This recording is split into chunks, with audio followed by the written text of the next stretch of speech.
Hello everyone, मैं हूं आपका दोस्त करण भाई। अगर आप एक एर्टिगा लेने का सोच रहे हो और आपके मन में काफ़ी सारे डाउट्स है कि कितना उसका वेटिंग पीरियड रहता है, क्या उसका माइलेज रहेगा, क्या सर्विसिंग कॉस्ट रहती है, तो अगर ये सारे आपके मन में डाउट है तो आज इस वीडियो में आपके सारे डाउट्स क्लियर हो जाएंगे। तो सामने हमारे खड़ी है मारुति की एर्टिगा CNG VXI वेरिएंट है आपका।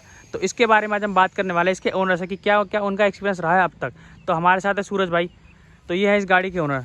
तो सूरज भाई बहुत बहुत धन्यवाद आपका चैनल में आने के लिए। बस भाई बढ़िया, आप बताओ। अच्छा, तो सूरज भाई अपने बारे में थोड़ा बता दो। तो भाई मैं दिल्ली में ही रहता हूँ और मैं IT में काम करता हूँ गुड़गांव में। और ये गाड़ी मैंने ली थी 2021 में अर्टिगा। और इससे पहले मैं कई सारी गाड़ी हमने ओन कर रखी है। सबसे पहले एम्बेसडर थी हमारे पास, उसके बाद फिर हमने वैगनर ली, फिर हमने ज़ैलो ली, उसके बाद ये फोर्थ गाड़ी है हमारी। तो जो हमने ज़ैलो ले रखी थी वो तो डीजल गाड़ी थी। तो जब हम ये गाड़ी डिसाइड कर रहे थे हमारी फैमिली में तो मेनली उस टाइम में ड्राइविंग आती नहीं थी मुझे, और पापा चलाता है ज़्यादातर ये, ड्राइवर चलाता है ये गाड़ी, और पापा यूज़ करते हैं ये गाड़ी ज़्यादा। तो जब ये गाड़ी हम डिसाइड कर रहे थे क्या कौन सी गाड़ी लें, तो उस टाइम CNG के लिए CNG में SUV का एकमात्र ऑप्शन नहीं था हमारे पास। हाँ, मारुति की ओर से। आपने 2021 में ली थी, राइट? हाँ। तो हमने फिर, और जो हमारा जहाँ से हमने गाड़ी ली राना मोटर से, तो उससे जान पहचान भी थी हमारी। तो हमने सोचा कि हम ये गाड़ी फिक्स कर लेते हैं, और पापा को ये गाड़ी वाइट कलर में ही चाहिए थी। तो उन्होंने वाइट कलर में गाड़ी ले ली राना मोटर से। तो हमें एक बेनिफिट ये हुआ कि वेटिंग टाइम नहीं मिली गाड़ी की। तो हाँ भाई, वेटिंग टाइम के बारे में बताओ पहले कि कितना वेटिंग टाइम लगा। तो यार ये जो राना मोटर से इनसे हमारी जान पहचान थी, पहले भी हमने गाड़ियाँ ले रखी है इनसे, तो हमें गाड़ी एकदम ही मिल गई थी हाथों हाथ। हमने हाथों हाथ ही मिल गई। हाँ, हमने कैश पेमेंट करी थी और हमें हाथों हाथ मिल भाई आपको ये बात पता नहीं होगी शायद कि VXI CNG वेरिएंट इस गाड़ी की सबसे ज्यादा वेटिंग रहती है, सबसे ज्यादा 5-5 6-6 महीने वेटिंग करवाते हैं लोग। आपसे चलिए पता ये बात कि यार इसमें काफ़ी सारा वेटिंग है। हमें तो ऐसी मिल गई थी, हमने पेमेंट कर दी थी इनको, full payment on the spot. और उसके बाद और कितने की पड़ी आपको ये? तो हमने फुल पेमेंट करी थी इसकी 11,08,000 रुपये की। अच्छा, 11,08,000 रुपये ऑन रोड पड़ा आपको। हाँ, और इंश्योरेंस वगैरह सब कुछ कंपनी का लिया। हाँ, बाहर से कुछ भी नहीं, बाहर से तो फायदा भी नहीं होता। हाँ, तो ये चीज़ है। और मेनली क्योंकि पापा को पापा यूज़ करते हैं गाड़ी को, तो ज़्यादा एक्सेसरीज वगैरह कुछ भी हमने अलग से नहीं लिया। जो गाड़ी जैसी आई थी शोरूम से जैसे निकली है वैसी की वैसी रखी गाड़ी, ऊपर से हमने कुछ भी नहीं लगाया इसमें। अच्छा, तो भाई एक चीज़ है कि अगर मान लो आपके पास पहले ज़ायलो भी थी, वो भी SUV डीजल में थी, तो आपने सोचा नहीं कि स्कॉर्पियो ले लेते हैं या फिर इनोवा वगैरह कोई और सोचे? जो हमारा था उसमें अगर थोड़े से और पैसे जोड़ लेते तो हमारा स्कॉर्पियो आया था। लेकिन ये चीज़ है कि गाड़ी की रनिंग भी ज़्यादा है हमारा, तो थोड़ा फ्यूल एफिशिएंसी। क्या रनिंग रहता है आपका डेली का? तो रनिंग दिन का आप लगा लो 50-60 किलोमीटर डेली का रहता ही है। अच्छा, मिनिमम इतना चलना ही चलना है। और उसमें भी 50-60 किलोमीटर डेली का है। और शहर से बाहर की भी ट्रिप्स काफ़ी ज़्यादा लग जाती है। लखनऊ चले गए या फिर देहरादून चले गए, या फिर किसी और काम से कहीं और जयपुर चले गए, तो इसमें गाड़ी काफ़ी ज़्यादा बाहर जाती रहती है। तो इसलिए कुछ काम वगैरह होता है भी अपना, तो उसमें गाड़ी आती रहती है। तो इसलिए फ्यूल एफिशिएंसी काफ़ी ज़्यादा मेजर फैक्टर इसमें प्ले करता है। तो इसलिए हमने कहा कि यार अर्टिगा ले लेते हैं, अच्छी कंपनी भी है और हाँ, कॉस्ट बचेगी अपनी। हाँ, अगर फ्यूल एफिशिएंसी के हिसाब से देखो तो भाई अर्टिगा सबसे बेस्ट वैल्यू फॉर मनी गाड़ी है। हाँ, तो मैं एग्जांपल दो अगर आपको, तो अराउंड 1 साल पहले हमने यहाँ से देहरादून गए थे हम, वाया ऋषिकेश वगैरह। तो हमने लगभग 900 रुपये का इसमें लगाया हुआ CNG, और हमारा 1 वे का पूरा ट्रिप उसमें कवर अप हो गया। तो एक तरह से लगा लो आपकी 900 रुपये में हमने 450 किलोमीटर हमने कवर कर लिया था इसमें। अच्छा, 450 किलोमीटर 900 रुपये में आपने कर लिया? हाँ भाई, बिल्कुल भाई, बहुत तो फिर तो गजब चीज़ है। गाड़ी 7 सीटर है। अगर 900 रुपये में 7 बंदे घूम के आ जा रहे हैं, अगर क्या बोलते हैं देहरादून और ऋषिकेश वगैरह सब लोग घूम के आ रहे हैं, तो कितना अच्छा बेनिफिट है। अगर आप बाहर से अगर आप टिकट वगैरह करके जाओगे तो कितना महंगा भाई पड़ेगा। बस की टिकट कर लो या ट्रेन की टिकट कर लो, बराबर बैठेगा ही नहीं भाई, और उल्टा सस्ता पड़ेगा। और इसमें ये फायदा रहेगा कि आप जहाँ मर्जी वहाँ जाओ। और यही मेन रूल है कि मेजर रीज़न है कि ये गाड़ी टैक्सी में भी होती है बहुत ज़्यादा यूज़, क्योंकि फ्यूल एफिशिएंट बहुत ज़्यादा है। हाँ, तो इवन लगा लो कि अगर EV आप लोगे तो EV आपको ज़्यादा महंगा पड़ेगा। इससे अच्छा आप CNG ले लो आज की डेट में मेरे हिसाब से। तो EV से तो कहीं ज़्यादा बेहतर मुझे CNG लगती है। लेकिन एक फैक्टर इसमें ये प्ले करता है कि CNG की पंप होनी चाहिए शहर में आपके, कि आप भरवा पाओ। जैसे अब कई स्टेट होते हैं, जैसे बिहार गए थे हम, या फिर बनारस का हमने रूट लिया था, तो उसमें CNG के इतने पंप मिल नहीं रहे थे, बड़ी मुश्किल से ढूंढना पड़ रहा था। तो अगर CNG के पंप है आपके शहर में अच्छे खासे, तो उसके लिए अर्टिगा बेस्ट गाड़ी लगती है मुझे। तो वाइट कलर के बारे में बताओ कि वाइट कलर क्यों लिया आपने? थोड़ा आपको कभी किसी ने कहा नहीं कि भाई क्या टैक्सी जैसी लग रही है? आपको कभी ऐसा फील नहीं हुआ कि किसी ने बोल दिया फिर देख के लगाओ यार टैक्सी जैसी लग रही है? बात ये है कि पापा की इसमें चॉइस होती है क्या, तो गाड़ी ब्लैक ले या फिर वाइट लें। तो गाड़ी इससे पहले जो ज़ैलो थी वो हमारे पास ब्लैक कलर में थी, तो हमने सोचा कि ज़ैलो वाइट कलर में ले ली, और ये हमें इमीडिएटली अवेलेबल भी थी। तो हमने कहा कि कोई दिक्कत नहीं, कलर का उतना ज़्यादा फैक्टर है नहीं, हम गाड़ी का बस चाहिए, बस गाड़ी आ जाए और जो हमारा मेन फैक्टर है कि स्पेशियस हो और थोड़ा कंफर्टेबल हो गाड़ी, और ब्रांड भी है काफ़ी अच्छा मारुति। तो अच्छा, और सर्विस कॉस्ट के बारे में बता दो भाई अपना। सर्विस कॉस्ट यार देखो, हमने लास्ट इसकी सर्विस कराई थी मैंने 9 अक्टूबर 2023 को, तो राना मोटर्स ओखला से कराई थी हमने, 15,000 रुपये दिए थे। 15,000 रुपये दिए, तो भाई 15,000 रुपये 9 अक्टूबर मतलब पिछले 9 महीने पहले आपने करवाई थी। हाँ भाई। तो फिर भी 15,000 रुपये आपको थोड़े ज़्यादा नहीं लगे? हाँ ज़्यादा तो लगे, लेकिन भैया कि गाड़ी उसी तरह मतलब उसी हिसाब से मतलब काम भी करके दे रही है हमें, मतलब सही मतलब परफॉर्मेंस है। ऐसा कुछ नहीं कि कहीं पे मतलब ख़राब हो गया या फिर कुछ भी। तो ये चीज़ है कि अभी गाड़ी मतलब सही कंडीशन में भी है और अच्छा लगता है चला के भी इसको। हाँ, मतलब वो है कि आप मेंटेन करके रखते हो ज़्यादा। रखता हूँ गाड़ी को, और जो भी हम कराते हैं मतलब कंपनी से ही हम चीज़ों को। हाँ, और ज़्यादा रश ड्राइविंग नहीं है कि इधर उधर चढ़ा दी और वो सब तरीके से चलाते हो। मुझे शौक है, मैंने तो हालांकि गाड़ी मैंने अभी सीखी है, लेकिन ऑफ रोडिंग का शौक किसी को भी नहीं है घर में, और ना ही गाड़ियों को मतलब ऐसे तेज भगाने का शौक नहीं है मुझे भी। अभी जैसे मैंने अभी सीखी, तो कितना टाइम हो गया आपको सीखे हुए? मैंने हो गया सीखी गाड़ी, तो मुझे भी मतलब ऐसा मेरा ड्राइविंग स्टाइल ऐसा ही है कि मैं रात को कभी निकालनी मुझे गाड़ी और रोड खाली है तो मैं अपना गाना चला लेता हूँ, मतलब स्लो गाड़ी चलाता हूँ। ऐसा मैं ज़्यादा अच्छा, रात को ऐसे घूमने चले गए तो मैं स्लो गाड़ी चलाता हूँ, ऐसा मुझे तेज वेज भगा रहा हूँ और या फिर कहीं मैं कटवट तेज से मार रहा हूँ, तो वो सब का मेरा शौक नहीं है। अच्छा, वो सब का शौक नहीं है ना। अच्छा, और माइलेज का बता दो भाई, माइलेज क्या गाड़ी निकाल रही है अभी आपकी? तो माइलेज मेरा अभी गाड़ी मतलब 30 से 32 का देती है एवरेज, मतलब 1 किलो सीएनजी में। अच्छा, 1 किलो सीएनजी में 30 से 32 का दे रही है। हाँ, तो जैसे लगा लो वो तो हालांकि सीएनजी का रेट तो मतलब डिपेंड करता है कि पंप कौन सा है। हाँ, तो हाँ। जैसे मैं भराता हूँ IGL, ये जो लाडू सराय वाला है, तो वहाँ पे मतलब अच्छा खासा प्रेशर मिल जाता है उसमें। तो वहाँ पे कुछ मतलब 76 रुपये का मुझे पड़ता है सीएनजी, उसमें 30 किलोमीटर चल जाती है। तो देख लो आप, एक तरह से 2 रुपये पर किलोमीटर है।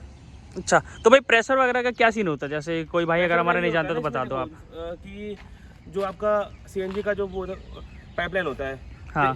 तो कुछ पंप्स ऐसे होते हैं जहाँ पे पाइपलाइन के थ्रू सीएनजी प्रोवाइड किया जाता है गाड़ी के अंदर। अच्छा, तो वहाँ पे और दूसरा एक ऑप्शन होता है सीएनजी डालने का, वो होता है सिलेंडर्स के थ्रू। अच्छा, तो सिलेंडर्स में क्योंकि स्टोरेज हो रही है, फिर निकाला जा रहा है, तो उसमें प्रेशर कम आता है उसमें। और क्योंकि या आप इस तरह से देख लो कि जो घरों में सिलेंडर होता है हमारे और पाइपलाइन होती है एक, ठीक है, तो जो अगर पाइपलाइन से आप ले रहे हो गैस, तो वो ज़्यादा बेटर मिलता है क्योंकि उसका जो प्योरिटी होती है वो भी ज़्यादा बेटर होती है जो पाइपलाइन की गैस आई है, क्योंकि ज़्यादा बार उसको मतलब भरना और कहने का मतलब पाइपलाइन वाली ज़्यादा बेहतर होती है सिलेंडर वाले से। सिलेंडर वाले से, क्योंकि वो उसके लिए पूरी पाइपलाइन बिछाई गई है और प्रेशर इसमें ज़्यादा ही आएगा उस चीज़ में। क्योंकि जो मतलब जहाँ से आ रहा है वो मतलब सीएनजी, तो वो तो अनलिमिटेड है उनके पास, मतलब एक तरह से। तो इससे प्रेशर बहुत अच्छा आता है। तो कहने का मतलब अगर पाइपलाइन वाले से आप सीएनजी फिल करवाते हो तो वो अच्छा माइलेज आपको निकाल के देगी, राइट? और उसमें रेट में भी अंतर होता है सिलेंडर वाले में और पाइपलाइन वाले में? अंतर होता है, प्रेशर में भी अंतर होता है, क्योंकि रेट प्रेशर के हिसाब से ही होता है। तो महंगी कौन सी होती है? महंगी होती है ये वाली पाइपलाइन वाली। हाँ, पाइपलाइन वाली। अच्छा, पाइपलाइन वाली आपकी महंगी होती है, बट वो वर्थ इट होती है, वो माइलेज आपको अच्छा निकाल के देती है ना। हाँ, और भाई देखो, अगर आपकी 5 लोगों की फैमिली है, देखो ये तो 7 सीटर कार है, 5 लोगों की फैमिली भी है, तो भाई आप 2 लोग आगे बैठो, 3 लोग पीछे बैठो, जो सामान वगैरह है अपना वो सारा आप 3rd रो में डाल दो, क्योंकि बूट स्पेस तो आप देखोगे तो भाई गाड़ी में आपको नहीं मिलेगा, किसी भी गाड़ी में आप 3rd रो में देख लो। तो इससे पहले मैंने आपको और भी रिव्यू दिखाए हैं, एर्टिगा के भी दिखाए हैं, तो आपको देखो जैसे इतना बूट स्पेस मिलता है, बहुत छोटा। अगर आप छोटे मोटे बैग वगैरह रखना चाहो तो रख सकते हो। और जैसे भाई इसमें सीएनजी कितनी आपकी 8 किलो की होगी शायद, 8 किलो की सीएनजी। भाई 1.5 लीटर का इंजन मिलता है इसमें आपको, और पीछे कुछ इस तरीके का लुक है। खैर अभी भी ज़्यादा फ़र्क आया नहीं है, ये तो आपकी 2021 मॉडल है, 2023 की आप देखोगे गाड़ी एर्टिगा, तो उसमें भी ज़्यादा अंतर कुछ है नहीं उतना। तो भाई आपने कभी सोचा नहीं कि इसमें थोड़ी एक्सेसरीज वगैरह लगवा लूँ या फिर कर लूँ कुछ? नहीं यार, मुझे वैसे भी पर्सनली भी मुझे पसंद है कि गाड़ी जैसी मतलब मैंने कंपनी से निकाली वैसी रहे, मुझे एक्स्ट्रा चीज़ें डाल के मतलब वो चीज़ें थोड़ा बहुत ज़्यादा। अच्छा, नॉर्मल रखने का शौक है। हाँ, अच्छा, देखो जैसे भाई आगे से देखोगे आप, तो जैसे इसमें ना, जैसे आप पुरानी एर्टिगा आप देखोगे तो थोड़ा उसमें टैक्सी लुक देख के लगता है कि हाँ यार टैक्सी गाड़ी है, कि इसमें आप देखो क्रोम फिनिश वगैरह सारा कुछ पहले से ही लगा हुआ है, सारा पहले से मिला है आपको, है ना? सब कुछ पहले से। देखो इसमें मारुति का लोगो है, क्रोम फिनिश है, प्रोजेक्टर हेडलैम्प मिल जाते हैं, हैलोजन रहते हैं लेकिन सही है, उससे थोड़ा लुक बढ़िया आ रहा है आपका। और यहाँ पे फिर आपको फॉग लैम्प वगैरह तो नहीं मिलता, तो आपको खैर उसमें ज़रूरत पड़ी भी नहीं होगी। हाँ, और बाकी इसमें वो सब भी है। चलो भाई अब अंदर से बात कर लेते हैं गाड़ी के बारे में। तो वही थोड़ा कंफर्ट लेवल के बारे में बता दो, कंफर्ट मतलब कैसे लगा आपको गाड़ी का? कंफर्ट लेवल में सबसे जो मेन फैक्टर आता है वो आता है कि आपका लेग स्पेस सही मिल जाए गाड़ी में। हाँ, तो अगर मैं इस गाड़ी को मतलब पीछे भी कर लूँ ना, तो तब भी काफी ज्यादा स्पेस मिल जाता है पीछे, अगर आपकी हाइट ज्यादा है तब भी। तो एक तो मेन ये चीज हो गई कि आपका लेग स्पेस सही मिल रहा है कि नहीं। दूसरा जो आपका सीटिंग पोस्चर है, इसमें काफी मतलब कंफर्टेबल पोस्चर है कि आप अगर लॉन्ग राइड्स के लिए भी जा रहे हो ना, तो आपको ऐसा नहीं कि बैक पेन होने लग जाए या फिर आपको मतलब अनकंफर्टेबल लगे, और मतलब हाइट के हिसाब से भी। लेकिन हालांकि ये एक फैक्टर है कि हाइट एडजस्टेबल नहीं है सीट की। सीट में इसमें नहीं मिलता हाइट नहीं होती, तो इसलिए वो वाला एक फैक्टर आ जाता है। लेकिन मतलब मुझे जैसा मेरा हाइट है और जैसा मतलब पूरा मतलब फिजिक है, तो उसके हिसाब से मुझे जब मैं गाड़ी चलाता हूँ तो मुझे कंफर्टेबल लगती है काफी। मतलब ऐसा होता है ना कि रिलैक्स फील हो रहा है, वो चीज है कि नहीं होता है। और तो वही जैसे मैंने बताया कि रात को निकाली फॉर एग्जांपल मैंने गाड़ी, तो मुझे अच्छा लगता है, मतलब कि मैंने गाड़ी चला दी तो आराम से। ऐसे हार्ड सीट वगैरह वो सब फील नहीं वो होता सब नहीं, क्योंकि मेरे हिसाब से वो हार्ड सीट का एक मेन रीजन ये भी होता है कि जो स्पोर्टी लुक के लिए या फिर जो अग्रेसिवली गाड़ी चला रहे हैं फुल स्पीड में, हाई स्पीड में, तो उनके लिए वो ज्यादा मतलब वो वाला मेजर फैक्टर होता है। इस केस में, मेरे केस में मुझे लगता है कि ऐसा वाला सीट मुझे सही है। अच्छा ठीक है। और जैसे मतलब इसमें गड्ढे वड्डे फील होते हैं, जैसे हार्ड सस्पेंशन होते हैं किसी किसी गाड़ी के, तो छोटे छोटे पत्थर भी आते हैं तो वो महसूस होते ज्यादा। हालांकि वो तो ड्राइविंग स्टाइल के ऊपर भी डिपेंड करता है, लेकिन मुझे तो एटलीस्ट मतलब ऐसा फील नहीं होता, क्योंकि मैं गाड़ी आराम से चलाता हूँ और गड्ढे वड्डे, लेकिन हालांकि जो हाँ नहीं, जैसे मान लो छोटे मोटे गड्ढे या फिर छोटे छोटे पत्थर पड़े हैं कभी, तो बहुत ज्यादा महसूस होते हैं, छोटे छोटे पत्थर ही महसूस नहीं, होते वो हैं। चीज तो नहीं होती महसूस, क्योंकि तो वैसे भी गाड़ी की हाइट ऊपर है थोड़ी। हाँ। जैसे बाकी गाड़ी के मुकाबले जो छोटी गाड़ी होती है जिसमें हाइट नीचे है आपकी, हाँ। तो उसमें क्या होता है कि अगर गड्ढे वड्ढे आए छोटे छोटे तो वही फील होते हैं, लेकिन जैसी गाड़ी हाइट ऊपर हो जाती है, थोड़ी ऊंची हो जाती है, तो उससे वो चीज फील नहीं होती इनर्शिया की वजह से।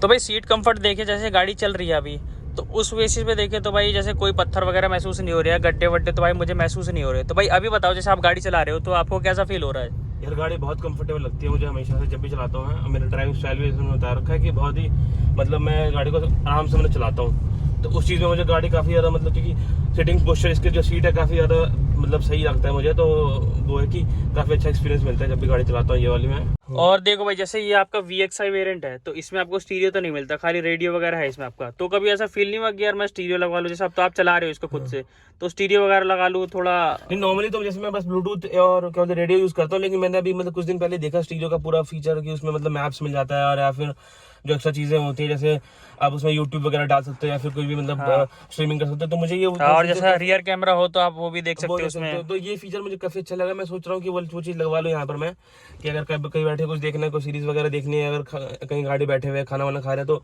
वही है ना, अब जैसे एंड्रॉइड ऑटो, एप्पल कारप्ले वगैरह मिल जाता है, फोन कनेक्ट हो जाता है वो सब। वो चीज होना चाहिए था इसमें, बट मैं वो अलग से लगवाना पड़ेगा मुझे, अब सोच रहा हूँ मैं। तो मतलब अभी प्लान कर रहे हो कि लगवाने का? प्लान कर रहा हूँ। बाकी भाई जैसे आर्मरेस्ट वगैरह नहीं है, तो आर्मरेस्ट की आपको कभी जरूरत पड़ी है कि भाई आर्मरेस्ट होता है? नहीं, मुझे तो नहीं पड़ी, क्योंकि इस तरफ को मिल जाती है, जैसे अगर गाड़ी चला रहा हूँ तो मैं इस हाथ से चला लेता हूँ, आर्मरेस्ट मेरा पैर ही हो जाता है इसमें। अच्छा, ये भी चीज़ ठीक है। चलो तो भाई चलो एक बार ना मैं आपको स्पेस दिखा देता हूँ गाड़ी का। वैसे तो मैंने Ertiga के रिव्यू कई बार दिखाए हैं, लेकिन फिर भी दिखा देता हूँ। आगे की सीट मैं कर देता हूँ पूरी पीछे, और 5 फुट 5 इंच की मेरी हाइट है। तो भाई सीट देखना आप, देखो ये आगे की पूरी सीट मैंने पीछे कर दी, और उसके बाद देखो इतना स्पेस बच रहा है। और भाई जैसे अभी आप बैठे हुए हो, तो आपने मतलब इसी पोजीशन में आप गाड़ी चलाते हो, है ना? हाँ भाई। तो भाई उस हिसाब से देखो, अगर इनकी भाई की हाइट करीब 5'6" ही है, मेरे जितनी ही है, तो देखो मैं अगर आगे की सीट पूरी पीछे कर रहा हूँ तो इतना स्पेस बच रहा है, और जैसे भाई गाड़ी चलाते हैं तो उसके बाद देखो कितना स्पेस बच रहा है। मतलब अगर कोई 6 फुट का आदमी भी बैठे तो भाई स्पेस की तो मेरे हिसाब से कोई भी दिक्कत नहीं आएगी, है ना? वो होती है ना कि फैमिली अगर मतलब लेके घूम रहे हैं तो बच्चे आ गए एक्स्ट्रा, तो उसमें स्पेस का मतलब काफी ज्यादा फैक्टर पड़ जाता है कि क्या मतलब सामान वगैरह हो गया, कहीं एक्स्ट्रा तो यहाँ रख लिया सामान और तो बैठ गए आराम से, तो ये चीज का फैक्टर हो जाता है। अच्छा, तो देखो कोई अगर 5 लोग आप जा रहे हो, 6 लोग जा रहे हो, तो 4 लोग तो भाई मेरे जैसे यहाँ पर आराम से आ जाएंगे, 2 लोग आगे आ गए, 4 लोग पीछे आ गए, और जितना सामान है वो अपने पीछे रख दें यहाँ पे। तो ये चीज़ बहुत सही है, ये रख दो आप, और सब कुछ बाकी तो भाई सही है। कंफर्ट लेवल भाई काफ़ी सही लग रहा है मुझे। तो भाई जैसे आपके पास 3 गाड़ियाँ पहले से थी, ये आपकी चौथी Ertiga है, तो अब मान लो अगर आपको कोई गाड़ी लेनी हो तो आप कौन सी प्रेफर करोगे?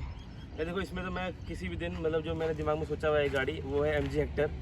और वो गाड़ी का कि वो जो लुक है काफ़ी अग्रेसिव लुक लगता है मुझे, और मतलब कम पैसे में काफ़ी मतलब यूज गाड़ी मिल जाती है आपको। और मतलब देखो इसका तो आपका 12-13 लाख का टॉप मॉडल आ जाता है, लेकिन उसका तो स्टार्टिंग बेस मॉडल ही अराउंड 15 लाख से आता है। हाँ तो उसी मतलब, लेकिन वही कि लुक के हिसाब से और गाड़ी का मतलब पूरा जो मतलब फीचर्स वगैरह वो प्रोवाइड करते हैं, तो वो चीज़ मुझे काफ़ी सही लगती है। तो 15 लाख रुपए में मैं पूरा वर्थ इट मानता हूँ उस गाड़ी को, बस सिवाय एक जो फैक्टर है उसका कि माइलेज बहुत कम है, क्योंकि इसमें तो भाई आपको CNG से तो आप भरवा के भूल जाओ अपने। यार मैं जो माइलेज वाले केस में तो मैं तो ऐसा मानता हूँ कि अगर मैं वो गाड़ी लूँ तो 1 साल में उसको चलाऊँ, वारंटी यूज़ करूँ, उसके बाद मैं उस गाड़ी में CNG लगवा लूँ। ये चीज का मतलब भाई देख रहे हो कि MG हेक्टर में भाई CNG लगवाने की बात कर रहे हैं यार। देखो इसमें ना एक फैक्टर ये हो जाता है हमारे इंडिया में कि ना एक लोगों को कंज्यूमरिज्म वाला एक आ जाती है बात कि अगर गाड़ी अगर कोई बंदा चला रहा है तो अगर उसके पैसे नहीं फूक रहे हैं ना उसमें डीजल वीजल लगा के, तब तक उसकी रिस्पेक्ट नहीं करते। तो जैसे अगर किसी बंदे ने फॉर एग्जाम्पल MG हेक्टर ले लिया, उसमें CNG फिटिंग करा ली बाहर से, तो एक तरह से उसकी फ्यूल एफिशिएंसी बच रही है। लेकिन हम ऐसा मतलब उसका मजाक उड़ाएंगे कि यार जो CNG लगवा ली, अगर उसका ड्राइविंग स्टाइल मान लो कि ऑफ रोडिंग नहीं कर रहा है, फिर पहाड़ों पर नहीं जा रहा है रोज, बस वो शहर में ही 15-20 किलोमीटर किसकी रनिंग है।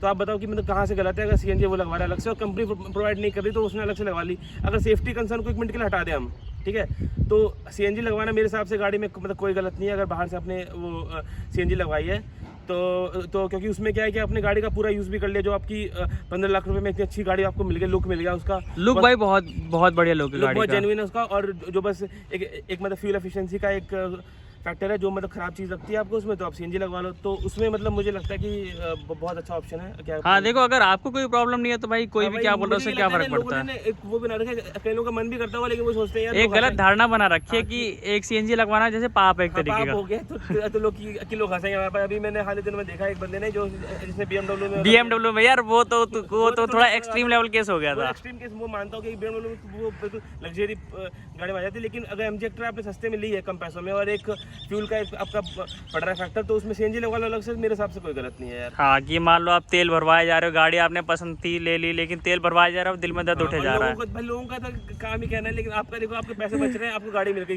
कम पैसे में इतनी अच्छी, तो क्या बुराई है यार। तो मेरे हिसाब से अगर इसके अलावा मुझे गाड़ी लेनी तो मैं MG Hector ही लूंगा, क्योंकि थोड़ा जो उसका लुक है ना थोड़ा सॉफ्ट लुक आ जाता है इसका मतलब। हाँ हाँ, और उसमें थोड़ा अग्रेसिव लुक आता है, क्योंकि सामने का जो खासकर जो फ्रंट और थोड़ी ऊंची गाड़ी है, ऊंची गाड़ी है प्लस फ्रंट लुक उसका बहुत अग्रेसिव लुक लगता है। हाँ। तो अगर दोनों चीजें मुझे थोड़ी ना प्रीमियम है वो गाड़ी, प्रीमियम लुक देती है पूरा कम पैसों में। और मैं 1 साल की वारंटी खत्म होने के बाद करवाऊंगा CNG अगर मुझे ज़्यादा है तो।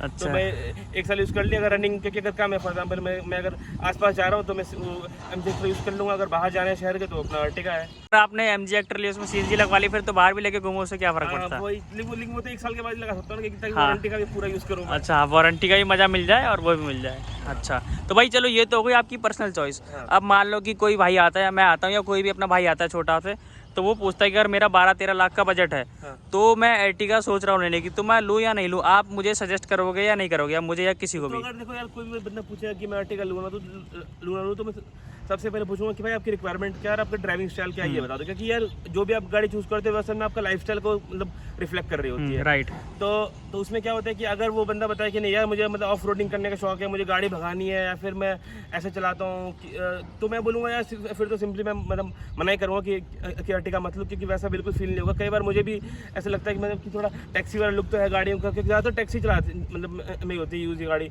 तो एक वो लुक आ जाती है। तो मैं वही बताऊँगा किसी को कि अगर ड्राइविंग स्टाइल आपका अग्रेसिव है, मतलब रिक्वायरमेंट जैसे सेम है, फैमिली गाड़ी है, फैमिली है हाँ आपकी, और ट्रिप्स काफी ज्यादा लग रही है गाड़ी की, तो उसमें बेस्ट चॉइस Ertiga बोलूंगा। लेकिन Ertiga या Kia Carens, जैसे अभी तो मार्केट में जैसे जब आपने ली तो उस टाइम Kia Carens बिल्कुल आई थी तो आपको आइडिया नहीं होगा उस चीज़ का, हाँ। लेकिन अभी आप देखो तो Ertiga है और सेम इसी की तरह कम्पीट कर रही है Kia Carens, तो आप किसको सजेस्ट करोगे। किया के मुझे पता नहीं उसका कि मतलब वो सर्विस कैसे प्रोवाइड करते हैं, उनका नॉर्मली सेफ्टी कैसा होता है, सेफ्टी कंसर्न है और ये सब चीज़ें, तो इसलिए एक ब्रांड के बेस पे मतलब मैं मतलब मारुति को चूज़ करूँगा। और फैमिलीज़ भी, हालांकि जो फैमिलीज़ भी ट्रस्ट उन्हीं ब्रांड्स को करते हैं जो कि मतलब काफ़ी पुरानी ब्रांड है। तो मारुति तो ऑब्वियसली इतनी पुरानी ब्रांड है, लोगों का भाई मारुति 800 से ही पूरा रिलेशनशिप है लोगों का, मतलब ट्रस्ट फैक्टर है। तो उस चीज़ में मैं तो मतलब Ertiga ही करूँगा सजेस्ट किसी को भी अगर लेना है तो। Kia Carens का मुझे आइडिया नहीं है। तो आपको जैसे किसी ने कभी बोला नहीं कि भाई मारुति की गाड़ी ले ली, इतनी हल्की बिल्ड क्वालिटी होती है, ऐसे आप केस देखते हो, तो उस चीज़ पे आपका क्या कहना है, आपको मतलब महसूस हुआ है कभी ऐसा। नहीं यार, मुझे तो यार अभी तक ऐसा कुछ फील नहीं हुआ कि मतलब बिल्ड क्वालिटी इसकी कुछ ख़राब है, और चलाने में मुझे बहुत ही मतलब स्मूथ लगती है गाड़ी। और कभी मुझे ऐसा कुछ नहीं कि गाड़ी ने कहीं धोखा दे दिया मुझे, कहीं पे गए तो हमेशा मतलब अच्छा मतलब परफॉर्मेंस रहा है गाड़ी का। और मैंने उसी तरीके से मतलब मेंटेन भी करा है गाड़ी को, ऐसी बात बाकी वो तो डिपेंड करता है चलाने पे भी कि चलाने पे, और आप मेंटेन किस तरह से कर रहे हो। जैसे मैं अगर सर्विसिंग कराऊंगा तो मैं कंपनी से सर्विसिंग कराता हूँ, एक पार्ट मैंने इसका मतलब कंपनी से लिया है, मैं बाहर से कुछ भी नहीं कराता हूँ। नहीं मतलब अगर गाड़ी की मजबूती की बात करें तो मतलब ऐसा आपको कहीं फील नहीं हो कि बहुत हल्की गाड़ी है, ऐसा कहीं लगा जाए तो, जैसे कई बार मतलब लग जाती तो मतलब एक डेंट पड़ गया था पीछे, तो वो चीज़ पड़ गया कि जैसे किस साइड, यहाँ पर इस तरह पीछे पड़ गया तो वो डेंट रह गया इसमें, तो ये एक चीज़ हो जाता है मतलब। अच्छा ये जो आप देख रहे हो ये डेंट लग गया था थोड़ा जल्दी पॉइंट में, पर वो है कि कोई नहीं, उतना तो मतलब मैं एडजस्ट कर ले मेरे लिए। हाँ, कोई दिक्कत वाली बात नहीं। तो मतलब बिल्ड क्वालिटी थोड़ी तो हल्की है और गाड़ियों के मुकाबले, तो ये तो है, चलो उतना तो चला लेंगे, अब वही है फैमिली। देखो पैसा जैसा आप दोगे वैसी कंपनी प्रोवाइड करती है। कोई भी आप सोचोगे कि मैं कंपनी को पूरा ही चूज लूँ तो यार उनको भी अपना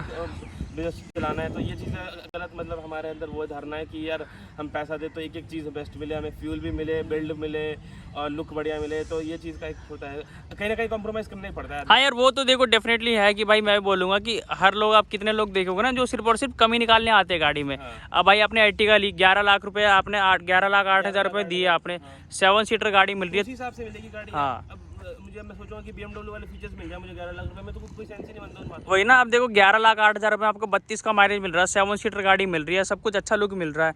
अब उसके बाद आप बोलेगे भाई बिल्ड क्वालिटी नहीं मिल रही, तो फिर वही बात होगी ना कि फॉर्च्यूनर में इतना सब कुछ मिल रहा है लेकिन फीचर नहीं मिल रहे, तो भाई कहीं ना कहीं आप कॉम्प्रोमाइज़ करोगे ही। आप BMW ले लोगे तो फिर आपको माइलेज नहीं मिलेगा, सब मिल जाएगा, माइलेज नहीं मिलेगा। जब आप मतलब कैलकुलेट करने बैठोगे ना इसका फ्यूल का जो मुझे फैक्टर है, अगर गाड़ी चल रही है तो लॉन्ग रन में गाड़ी, अगर आपने कोई और मतलब जैसे ये गाड़ी ली तो जितनी बचत आपको हो रही है इस गाड़ी से, तो उसको आप मतलब कंपेयर करोगे जो इससे कम रेट की जो गाड़ियाँ हैं जो कि मतलब डीजल है फॉर एग्जांपल, तो उसमें ये गाड़ी सस्ती ही लगेगी आपको, ये वाला फैक्टर है एक। हाँ, क्योंकि फ्यूल एफिशिएंसी है, मान लो 15 लाख लगा के आप डीजल ले लो, 7 लाख 8 लाख की आपने गाड़ी ले ली, और हाँ। आपका ओवर द 3-4 साल अगर आपका जो फ्यूल है वही आपने उतने का दे दिया जितने का मतलब इसमें बचत हो रहा है, तो बात तो वही पड़ गई कि हाँ वही बात है। आप स्कॉर्पियो ले लो या किया वगैरह ले लो, और फिर वो थोड़ी महंगी पड़ेगी, प्लस आपका जो पेट्रोल डीजल है। हाँ। तो अब जैसा जो आपने ट्रिप लगाई थी 1800 रुपये में, देहरादून से अप डाउन कर लिया था, तो उस केस में अगर देखिए पेट्रोल गाड़ी हो या डीजल गाड़ी हो, फिर तो वहाँ पे 3 से 4 हज़ार रुपये कम से कम लग जाएंगे। तो ये बचत है कि मतलब भाई वहाँ पे आप एक बार पैसे खर्चा करो और फिर उसके बाद आपका जो माइलेज है वो बिल्कुल आपको वर्थ इट लगेगा। कि मतलब आपने एक बार टंकी फुल कराई, टंकी फुल कितने की हो जाती है भाई आपके अराउंड? टंकी जब मैं CNG इसकी कराने जाता हूँ फुल टंकी, तो 550 रुपये में हो जाती है। अच्छा, 550 रुपये में हो जाती है। और फिर आप मतलब फिर तो 3-4 दिन बाद ही देखते होगे, 3-4 हफ्ते भर बाद। नहीं इतना तो नहीं होता, मतलब 2-3 दिन में मतलब देख लेता हूँ। अच्छा, रनिंग लंबा है ना आपका? हाँ, रनिंग लंबा है। और मैक्सिमम ये तो CNG में ही चलती है? CNG में चलती है, मैक्सिमम CNG में चलती है। और गाड़ी मतलब गई है, मतलब कश्मीर तक गई है गाड़ी, किसी न किसी काम के सिलसिले में कश्मीर गई है, लखनऊ गई है, तो इन सब चीज़ों की वजह से हमें लगता है कि यार मतलब जबकि वो तो हाइट वाली लोकेशन है, तो वहाँ पर भी CNG से चली थी वहाँ पर। और वैसे कभी कोई दिक्कत नहीं आई? दिक्कत कभी नहीं कि कभी भी कहीं भी ऐसा लगा कि यार गाड़ी वो धोखा दे देगी? मैं ऐसा कुछ नहीं। 2 साल में बिल्कुल परफेक्ट मेरा रहा है इसके साथ एक्सपीरियंस, कोई धोखा वोखा नहीं। बढ़िया एक्सपीरियंस रहा है। तो मतलब अगर मैं पूछता हूँ कि भाई मुझे Ertiga लेनी है, आप बताओ कि मैं लूँ या नहीं लूँ, तो आप क्या बोलोगे, हाँ या ना? हाँ बिल्कुल, है ना? तो मतलब नो डाउट आप ले सकते हो। भाई ये था इस वीडियो में। भाई आशा करते हैं कि आपके सारे डाउट क्लियर हो गए होंगे। अगर आपका कोई डाउट अभी भी रह रहा है तो आप मुझे कमेंट करके बता सकते हो, मैं भाई के साथ एक सेपरेट वीडियो बना दूंगा। तो सूरज भाई बहुत बहुत धन्यवाद आपका हमारे चैनल पर आने के लिए। धन्यवाद। तो भाई ये था इस वीडियो आपको अच्छी लगी तो लाइक कर देना, कमेंट कर देना, शेयर कर देना, सब्सक्राइब कर देना। और अगर आपका कोई भी डाउट अभी भी रह रहा है तो आप कमेंट करके बता सकते हो, या फिर आप मुझसे कांटेक्ट कर सकते हो। मेरी इंस्टाग्राम आईडी आपको स्क्रीन पे दिख रही होगी, आप मुझे वहाँ मैसेज कर सकते हो, फॉलो कर सकते हो, और आप मुझे वहाँ पे पूछ सकते हो कोई भी चीज़। या फिर अगर आपको किसी भी टाइप की कोई और वीडियो बनानी है तो आप उसके लिए भी मुझे मैसेज कर सकते हो। तो वीडियो में इतना ही था। Thank you so much.